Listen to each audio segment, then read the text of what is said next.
നികുതി വകുപ്പ് കോടികൾ ചിലവഴിച്ചാണ് പാൻ കാർഡ് പുതുക്കുന്നത്. ഇങ്ങനെ പുതുക്കുന്നതിലൂടെ വലിയ ഗുണങ്ങളാണ് ഉപഭോക്താക്കൾക്ക് ലഭിക്കുക. അതുകൊണ്ട് തന്നെ പഴയ പാൻ കാർഡ് വർക്ക് ചെയ്യുന്നുണ്ടല്ലോ എന്ന് കരുതി ആരും പാൻ കാർഡുകൾ പുതുക്കാതിരിക്കരുത്. പാൻ കാർഡ് പുതുക്കുന്നതിലൂടെ ഉണ്ടാകുന്ന ഏറ്റവും പ്രധാനപ്പെട്ട ഗുണം അതിന്റെ സുരക്ഷിതത്വമാണ്. അപ്ഗ്രേഡ് ചെയ്ത പാൻ കാർഡ് QR കോഡ് പോലെയുള്ള സുരക്ഷാ സംവിധാനങ്ങളോട് കൂടിയാണ് വരുന്നത്. പുതിയ കാർഡുകളിൽ ഉടമയുടെ പേര്, ജനന തീയതി, പാൻ കാർഡ് നമ്പർ തുടങ്ങിയവ എൻക്രിപ്റ്റ് ചെയ്ത രീതിയാണുള്ളത്. QR കോഡ് കൊണ്ട് ലക്ഷ്യം വെക്കുന്നതും ഇത്തരം വിശദാംശങ്ങളുടെ ഉൾപ്പെടുത്തലാണ്. അതുകൊണ്ട് തന്നെ ഇതിന്റെ ഡ്യൂപ്ലിക്കേഷൻ വളരെ സങ്കീർണമാണെന്ന് മാത്രമല്ല, അംഗീകൃത സ്കാനിംഗ് സോഫ്റ്റ്വെയറിന് മാത്രമേ പാനിൽ നിന്ന് വിവരങ്ങൾ എടുക്കാനും സാധിക്കുകയുള്ളൂ. കൂടാതെ പാൻ കാർഡിൽ QR കോഡ് ഉള്ളതുകൊണ്ട് തന്നെ വേഗമേറിയതും കൃത്യവുമായ സ്ഥിരീകരണം സാധ്യമാക്കാനും ഇത് സഹായിക്കും.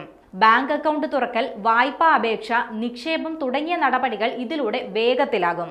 പാൻ 2.0-ൽ കാർഡുമായി ബന്ധപ്പെട്ട ഡേറ്റകളെല്ലാം ആദായനികുതി വകുപ്പിന്റെ പുതിയ രേഖകളുമായി ബന്ധിപ്പിച്ചിരിക്കും.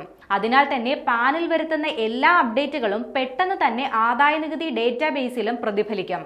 കൂടാതെ QR കോഡിൽ ഉപയോഗിക്കുന്ന വിപുലമായ എൻക്രിപ്ഷൻ പാൻ കാർഡിലെ തട്ടിപ്പുകളും ഇല്ലാതാക്കും. അതുകൊണ്ട് തന്നെ സാമ്പത്തിക തട്ടിപ്പിൽ നിന്നും ഐഡന്റിറ്റി മോഷണത്തിൽ നിന്നുമൊക്കെ ഉപഭോക്താക്കളെ ഇത് സംരക്ഷിക്കും.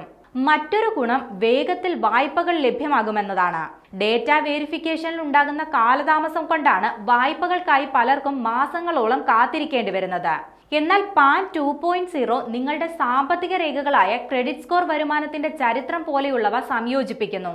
അതുകൊണ്ട് തന്നെ വായ്പ പോലെയുള്ള കാര്യങ്ങൾ വേഗത്തിൽ നടപ്പിലാക്കാൻ സാധിക്കും.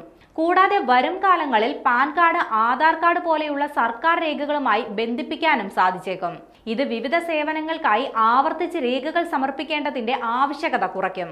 മാത്രമല്ല, എല്ലാ പ്രധാന സാമ്പത്തിക ഇടപാടുകളും നിക്ഷേപങ്ങളും ഒരിടത്ത് തന്നെ ട്രാക്ക് ചെയ്യാൻ പാൻ 2.0 സഹായിക്കും.